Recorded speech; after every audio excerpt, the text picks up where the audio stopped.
গঙ্গার হাড়িস কিসের জন্য তুই? ও আচ্ছা এবার কথা কম খালি এই শালা কোনটা জামা আমি যেটা জামা চাই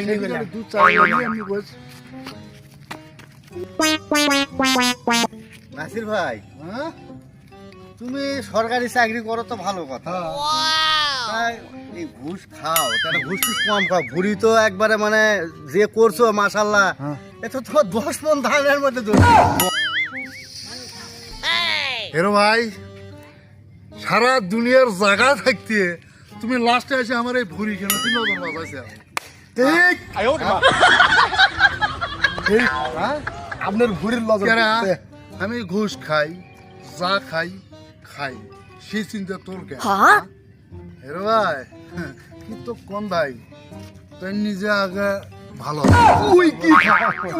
খা আরে তোমার সাথে যেটা আনছে সেটা যে ইনকে করে শিক্ষা এটা